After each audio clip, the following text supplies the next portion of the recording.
Welcome, wrestling fans. Welcome to Curtain Jerkin. As always, I'm your host, Jacob Grondy, reporting for the Main Event Marks YouTube channel. You can also check me out on Spotify. I had a great talk with Troy. I did a year-in review with him, the other guy that, hosts the YouTube channel.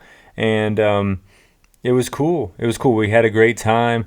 I didn't realize how little new wrestling he watched. It was almost zero, but I guess it was cool because, as you guys know from listening to this show over the years, I love hearing myself talk, and I also love, I'll admit it, celebrity boxing. I love Jake Paul. He had a first round knockout, and I think the news coming out of it is not the first round knockout, it's that no one cared. This might be bad for Jake.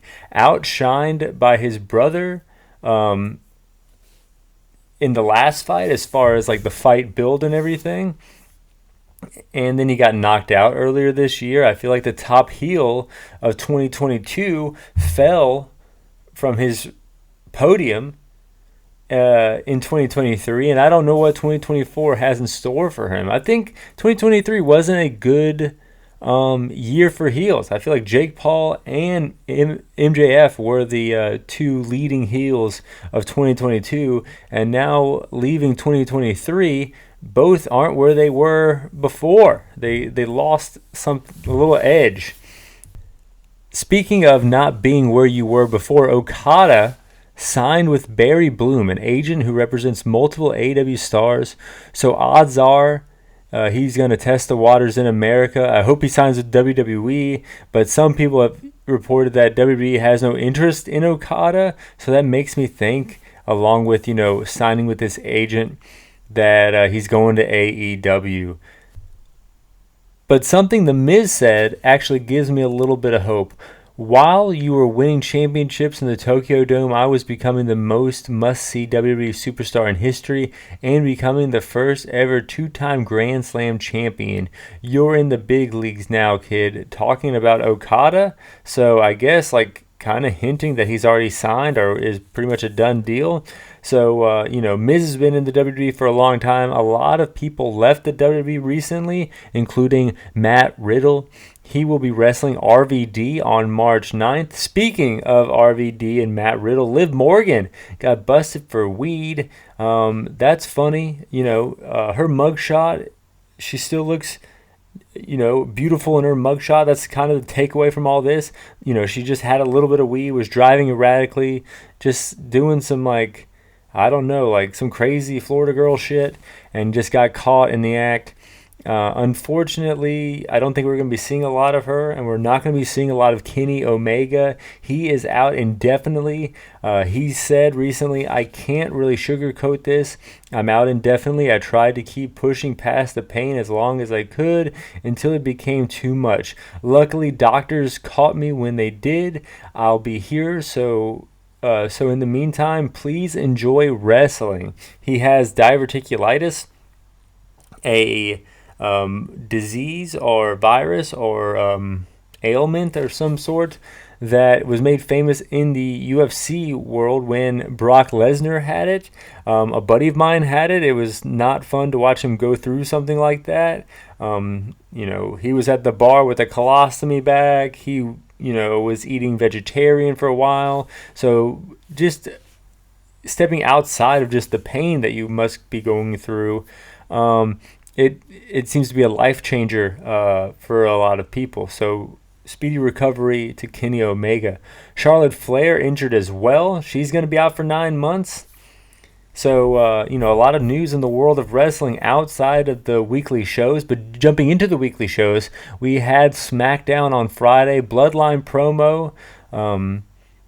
Solo gets a promotion. Randy interrupts. 18 months. You've been talking about me, the Tribal Chief says. He says, I haven't been thinking about you at all. Ouch. Burn. Randy goes for an RKO. Roman able to fight back. They pull back. They stare at each other. Just looks like he was doing it just to fuck with the Tribal Chief. And then he says, Daddy's back. That's a weird saying. I hope that doesn't get put on a shirt. I hope that doesn't take off. It's weird. I don't want it to stick. LA Knight and Randy Orton in the back. Knight wants to help Orton. Orton doesn't want the help. Jimmy versus Orton later on in the show. Solo comes out. LA Knight cuts him off, so he does help him. RKO to Jimmy. But Randy is still pissed about LA Knight showing up, even though he helped him. And as LA Knight is coming into the ring, Roman attacks Knight. Roman and Randy start brawling. The numbers game are too much. LA Knight continues to help Randy, but the numbers games are too much even for those two legends, superstars, and AJ Styles comes out. The bloodline takes off, but then AJ Styles drops LA Knight. We have LA versus AJ. He looks like a real dick here. He looks like $1 million, but he looks like an asshole attacking LA Knight for no reason. I guess it's going to be, like I said, LA versus AJ and Randy Orton going up against the bloodline going into the Royal Rumble. Meanwhile, in the back, Jimmy accidentally says yeet to Roman. This was before the main event here, and that kind of builds a little tension here. I wonder what's going on here. Jimmy, dropping the yeet. Carmelo versus Waller. Carmelo on SmackDown going after the U.S. title. Leg drop off the top. 1, 2, 3. He advances in the tournament. Kevin Owens beats Theory to advance as well. Damage Control versus Mia Yim and Zelina Vega. Dakota and Bayley show up, and Kyrie hits the insane elbow. So SmackDown was good. SmackDown just was a one-program show with the Bloodline like it's been for a while. And, I liked it. I think, the Bloodline wasn't what it was a year ago, with Sammy and everything. But it is still good enough to be like the main program of the show, especially when you're incorporating Randy Orton, LA Knight, AJ Styles all in the mix. But going over to Raw, no CM Punk. That's right, no Punk. At one time, he hated part-timers like The Rock, but now he seems to be one. It's going to be interesting to see how he feels about part-timers versus main roster guys now and who goes over on big shows. We'll have to wait and see, possibly at Royal Rumble. But we didn't have to wait to see R-Truth in the ring with the Judgment Day. He says that he needs somebody to beat up on, and he looks and picks JD. JD McDonough says this match is already booked. It's a Miracle on 34th Street fight. It's already booked. He says that was kind of a funny little plot there. So the match takes place. These are staples of WWE TV. Some are hits, some are misses.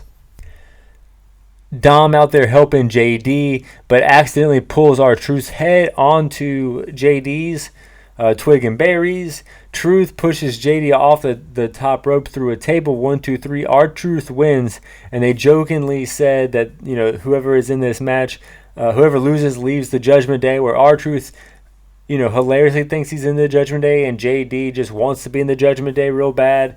So that was kind of the joke here. It wasn't the best kind of Christmas match I've seen, but it wasn't the worst. It was this year's one, kind of. That wasn't all the holiday fun, though. We had Kofi Claus giving gifts to Imperium, or giving gifts to the crowd before Imperium attacks him like a bunch of jerks. Jey Uso stops the assault. The yeet thing is over. Not with Roman, but it's over with Iowa. They're all saying yeet as Jey is punching. Every time he connects to an Imperium face, they're yelling yeet. This leads to a match between Kaiser and Jey. Santa Kofi comes back to get some revenge. Jey hits the spear. Uso splash. 1, 2, 3. And then we get more Judgment Day. Finn and Priest get their hands on the Creed brothers in a match. Rhea takes out Ivy on the outside. Nile holds her own and actually holds her up and drops her on the apron. And so do the Creed brothers. They hit the Brutus Ball. 1, 2. Priest breaks it up. Brutus Ball again. 1, 2. Cutter or coup de grace from Finn to break it up. Choke slam from Priest. 1, 2, 3. Judgment Day get the victory. Raw was pretty good. They had tons of good matches. They also had Drew versus Seth. I don't know. I don't want your title, Seth. Drew said, I need your title to prove that all the sacrifices were worth it. Damn, that Drew is a good promo nowadays. Seth says he doesn't know how to take Drew. He doesn't hate him, but he pities him. Ouch. They start brawling, and they're going to have a match at day one. Nia and Becky jaw-jacking. Nia wants a ref. She wants to move this program along. Same here. So I was with Nia. The ref comes out, but then she doesn't go through with it. She bails on the idea, and that gets heat with me. I want to see this program finished, done with. And I guess it's going to happen at day one. January 1st this year is on Monday. So I guess this is going to be like a Raw special with the two big matches, Seth and Drew, Nia and Becky. I'm all for something like this. Miz versus Gunther, skull-crushing finale from the top. Gunther rolls outside, powerbomb, Rainmaker, another powerbomb, 1, 2, 3. Gunther wins a solid match here. Carter and Chance versus Piper and Green. Vader bomb to both challengers at the same damn time. 1, 2, no. Another pin. 1, 2. Carter moves because Piper is going up for a running cross body, and Piper ends up hitting the big splash to her partner, Chelsea Green. Keg stand. This move was kind of sick. Handstand on her partner's shoulders as the partner walks to the middle of the ring, and then they hit a cross body. Green breaks up that pin. After party, which is like cutter 450 combo. So these ladies are good. I know I shit on this division here, but this was a good match. This was a fun match, and these two ladies really impressed me here, getting the victory, and now they're the new champions. Nakamura recites was a night before Christmas, American Nightmare Before Christmas. The little poem was mid. I like the little comic book-esque graphics they put with the video package here, but Cody hated it. He attacked him, and they brawled into the arena. Tozawa versus Ivar. Ivar goes up top, no one home. Tozawa hulks up out of the shirt and goes up top. Valhalla tries to stop him, but Maxine stops her. Huge senton. 1, 2, no. Ivar goes back up. Akira cuts him off. World's strongest slam from the top. 1, 2, 3. Ivar gets the victory on Tozawa. Great Raw. I enjoyed it. I also enjoyed Rampage. AEW Rampage. We're going to talk about AEW. We're going to talk about ROH. We're getting into it. Orange Cassidy and the Von Erichs versus Daddy Magic, Cool Hand Luke, or Cool Hand Ange, and Jake Hager. Marshall gets the roll of victory, and then Daddy is back. Kevin Von Erich puts the claw on Jake Hager. Solid little gimmick here. They got Iron Claw coming out, and they have a cool little Von Erich spot here in Texas. Hunter Gray and Paul Titan versus Hobbs and Fletcher. Hunter been around since 2014, mainly in the Central West, popped up in Impact once. Paul Titan been around since 2012. He too has also had an Impact match on his resume and wrestled in AEW last year as well as right now, but Callis family do make short work of those guys. Anna Jay versus Red Velvet. Hottie versus Hottie live on Rampage. Daddy Magic down in ringside. Velvet uses that distraction, rolls her up. 1, 2, no. Queen Slayer locked in. Velvet taps out. Penta and Commander teaming with Vikingo versus Top Flight and Action Andretti. Solid 6-man main event. A lot of dives, a lot of apron bumps, like a shit ton of apron bumps at one point. It was like an hilarious amount. I was shocked. Top Flight and Action won. Andretti, he's big in Texas, and he gets a victory. I think he beat Jericho in Texas, if I'm not mistaken. AEW Collision, though. Continental Classic matches, and I love them Continental Classic matches. Andrade versus Claudio, reversed a sharpshooter into a figure 4. Enough said. That spot was awesome. And then there's they're chanting for Andrade in Texas. The guy who rarely wrestles other than in the Continental Classic is getting cheered here. Superplex from Claudio, and then right away Andrade turns it into a Three Amigos. Turnbuckle exposed ominously, kind of like how Andrade won the last match with that neck breaker into the turnbuckle. But Andrade falls on it. Ref sees it, puts it up, and then Claudio kicks him in the dick like a son of a bitch. 1, 2, 3. Claudio gets 3 points. Kingston and Garcia, firing chops at Garcia. He's fallen down, but he doesn't stop dancing. The crowd loves it. He locks in an ankle lock. Exploder, spinning back fist. 1-2. Garcia kicks out. Garcia building momentum, going for the Dragon Tamer. Can't lock it in. Another exploder by Kingston. Spinning back fist again. 1-2-3. Eddie Kingston gets the victory and 3 points, while Garcia is mathematically out of the Classic, winning the Classic. Brody King versus Bryan Danielson. Bryan bleeding from the eye. Danielson goes after the legs, chopping the tree down. Brody falls down, hammering elbows, but Brody just catches him in a Death Valley driver. Psycho knee. 1-2. Brody kicks out, and then the dogs start barking as Brody is still alive. You gotta love this Texas crowd. Danielson lights up Brody's chest. Huge lariat from Brody. 1-2. Danielson kicks out. 2 more Psycho knees. 1-2-3s. Danielson gets the victories, and 9 points goes to him. So Mox has already got his ticket to his league's finals. I think Swerve and Jay White are fighting for who's going to get next. And then it looks like it's going to be Danielson and either like Andrade or maybe even Kingston here in the Blue League. FTR speaks about House of Black. Lights go out. Boom on the screen, House of Black. He says everyone loves Dax like his family, but who loves Cash? And the answer is they do. They're trying to get FTR to join them. Then they burn a picture of Dax's family. And I know what you're thinking. That's not that bad. That's just kind of weird. But no, it's shitty. FTR runs to the back. They don't know what the fuck that means, but they don't fucking like it. Other matches, Abaddon versus Jasmine Allure. Jasmine Allure popping up a lot this weekend in AEW or ROH. We'll get to that a little later. Black Dahlia, 1-2-3. Lights go out again on Collision. Julia shows up. Abaddon spears her ass, and they start brawling. And then you can almost hear Joey Styles because Sky Blue comes out in pants.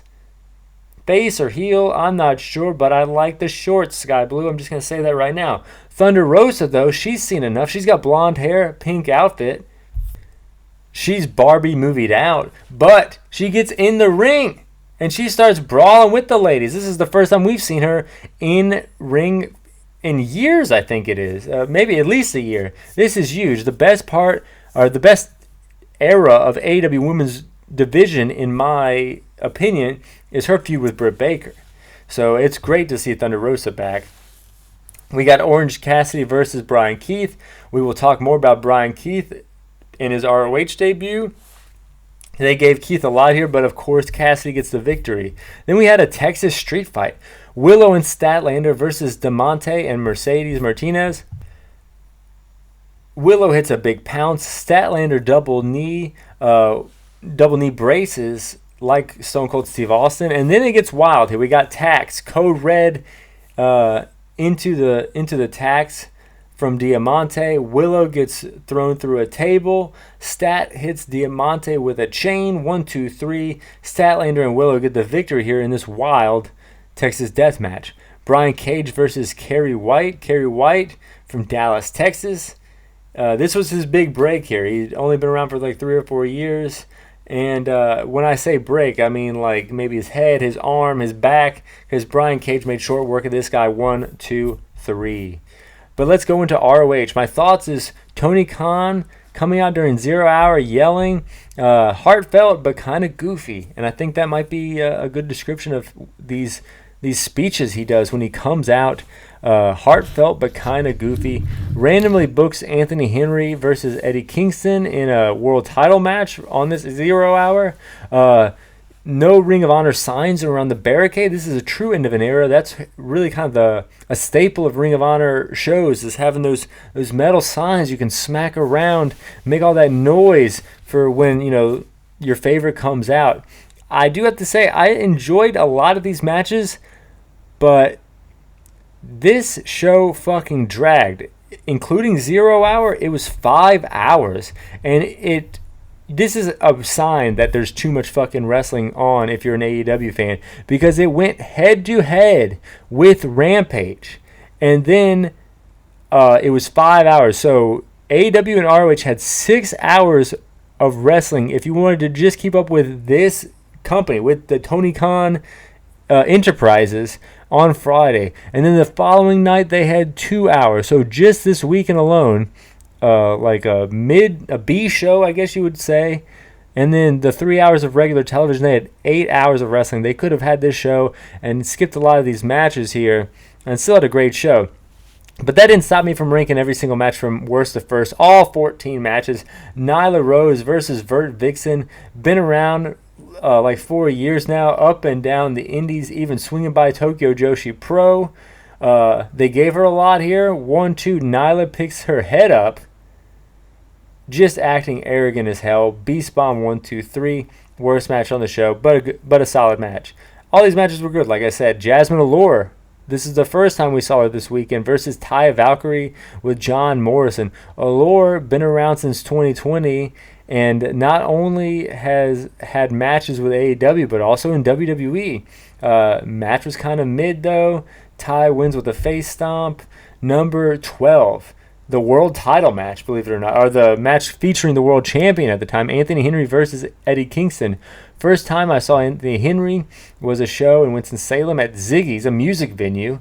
He signed to WWE, had a few matches in NXT, but this felt like his biggest match of his career a little bit here. I love this guy. The guy taught me to not say things are stiff if they're good, to say snug. In fact, I said, good job, you always lay it in, you're stiff.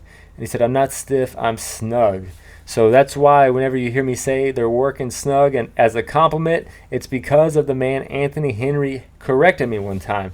Crowd seemed dead here after the FTR and Blackpool Combat Club match. Kingston beats him after they shine him up a little bit. This show was way too long, and you could see the crowd, who usually loves Eddie Kingston, was kind of sitting on their hands with this one. Number 11. The Outrunners versus the Von Erichs. Can't wait to see the Iron Claw. Old school vibes to this tag match. Not with just the teams, but the action in the ring. The Outrunners accidentally monkey flipped each other. This was kind of sloppy here. Claw, ref calls for the bell. Von Erichs get the victory. They were on ROH and Rampage the same night here, the Von Erichs. You can't get enough of them in Texas, and you can't get enough of them here with these two shows. Number 10, though, Black Taurus versus Vikingo. Vikingo dives and gets caught in a powerbomb by Taurus. Black Taurus hits a twisting corkscrew. Then Taurus goes for a Jeff Hardy whisper in the wind kind of move, but no one home. Vikingo lost his footing a lot here, 3 times before he was able to move. Announcers were calling it a fake out, but I'm calling bullshit. He didn't know what the hell was going on. He was botching too much, but kind of bailing on the move and then going back for the move. Then he lands a sloppy inverted 450 splash. These moves are extremely hard to do, don't get me wrong, but at the same time, if they're all over the place and sloppy, it does take me away from the match. It makes me realize that some of the stuff is planned here. I don't really feel like I'm watching a wrestling show anymore. I'm watching people maybe train to wrestle when it gets kind of all higgledy-piggledy for all the Doug fans out there. But it was a solid match, but it sits at number 10. Number 9, TMDK versus Gates of Agony. Odd pairing of TMDK, Fujita, Bad Dude Tito, and Thorne. Always good to see Bad Dude Tito, though. Brian Cage slams Fujita, gets the victory, 1-2-3. And then we have number 8, the Survivor of the Fittest elimination match. As I'm getting all caught up in my notes, elimination match here. Dalton Castle versus Big Shotty Lee Johnson versus Fletcher of Aussie Open versus Brian Keith, who won the right to enter this match, and that match I think was a little better, so I ranked it a little higher, but he won the match to get into this match here, pulling double duty versus Lee Moriarty versus Commander. Every man jockeying for position, diving on each other. Lee Moriarty with the crossface, tapping out Big Shotty Lee Johnson. He's out first. Morrison comes out to distract Castle, and Moriarty fucks around and pins the fan favorite, the former ROH champion, Dalton Castle. He's out. Brian Keith hits a sit-down powerbomb, 1-2-3. Lee Moriarty's out. Fletcher pins Keith. Commander versus Fletcher. Springboard off Fletcher to hit a springboard poison Rana. Hurricane Rana attempt on the outside gets cut off by Fletcher. They are on the apron. Tombstone on the apron. God damn. Back in the ring. Pin attempt after pin attempt. Neither man can put the other one away. It meant to build anticipation. The crowd loved it, but I think this match kind of dragged here. Tightrope 450 off the apron. Texas believes in Commander 450 in the ring. 1-2, no. Big eye roll here from me, honestly. And then the Coriolis 1-2. Commander kicks out. Tombstone in the ring. 1-2-3. Fletcher here from Aussie Open gets the victory here. And I don't really like this because I think Commander kind of needed a singles title. It's the secondary promotion, ROH. You didn't have to put it on a guy who's like in a tag team with Hobbs because he's waiting for his tag team partner to heal to give him a singles title. I think if they kind of gave Commander this TV title and they had good Commander matches featured in Ring of Honor a lot, I think that would be better. I think the wrong guy won if you were going to have it between Fletcher and Commander, or like maybe even put it on Dalton Castle, and then the Morrison Castle feud would have had a title to fight over. I do think this title is kind of dead in the water, dead weight, because the longest reigning champion ever, Samoa Joe, had it and then just gave it up. If he just gave up on the title. So it's hard for me to look at this title and not roll my eyes because, I mean, it was just given up. It was proven to be worthless by the guy who held it the longest. But this, like I mentioned, Brian Keith had a match earlier in the night. Number 7, Brian Keith versus Jack Cartwheel, coming out to Still Tippin' by Mike Jones, featuring Paul Wall and Slim Thug. This song is my top 5 rap songs ever, so it was really cool to hear this. Two guys that have been making a name for themselves in the indie scene. Cartwheel Dragon Screw out of that was cool. Cartwheel Dragon Screw. Never seen that before. Wild version of the Sasuke special. Huge knee from Keith. Huge sit-down powerbomb. 1, 2, 3. Brian Keith gets the victory, and that match sits at number 7. Number 6. I told you guys the show was long. Tom Lawler versus Wheeler Yuta. You gotta be a man wearing some tiny jeans and wrestling. Caprice Coleman on Tom Lawler. I think that was a very true statement. Yuta uses the rope, his first rope break early because this is a pure title match. Lawler with a closed fist warning, then uses a rope break himself. Yuta going after the leg. Lawler with a pile driver. 1, 2, no. Lawler stays on him. Yuta uses another rope break, gets caught again, and uses his last rope break. Lawler locks in another submission. Yuta turns it into an ankle lock after a German suplex. Lawler locks in an arm lock, chicken wing. Yuta rolls back, pin attempt, and then keeps rolling back into and holds his leg for momentum. Didn't really get a good pin here. 1, 2, 3. Wheeler retains. Ref wasn't in the right position, but Lawler's foot was on the top rope even. Then Wheeler kicks the guy in the dick for good measure. This match was good sitting at number 6. Then Hook's music comes on. People pop. Hook isn't really that good of a wrestler in my opinion, but they do a great job here in AEW keeping that aura of Hook alive. But then even he gets kicked in the dick by Wheeler Yuta. What an asshole. The pure champion is a dick and he will kick you in the dick. But number 5 out of 14, Shane Taylor versus Keith Lee. I'm going to say it one time. Big meat slapping meat. Very light bask in his glory chant like they haven't known what to do with him since they signed him. That light of a chant. Big man battle here. Shane off the top. 1, 2, no. Keith, one man, fuck you, slam. 1, 2. Taylor kicks out. 2-hand big titty slap by Keith Lee, smacking Taylor's chest and as sweat just flies into the air. Lee Moriarty gets on the apron, and then he gets brought in the hard way. Destroyer from Keith Lee, from Shane Taylor off the top. This was nuts. 1, 2. Keith Lee kicks out. DVD jackhammer style move. 1, 2, 3. Keith Lee gets the victory here. Mutual show of respect from these two guys. Shane Taylor hugs his kids. His kids are crying that he lost. This was a great match, and that sits at number 5. And then number 4, Daniel Garcia. Man, this show is long. I feel like half of my show is reviewing this show. Daniel Garcia versus Blake Christian. Working snug, as they say. Crowd behind Garcia. 619 between the middle and bottom rope from Christian. 1, 2, no. Crowd comes alive here. Springboard 450. Garcia counters into an ankle lock. Christian breaks free. Fosbury flops on the outside, but catches him in a neck breaker right at the end. That move was kind of sick.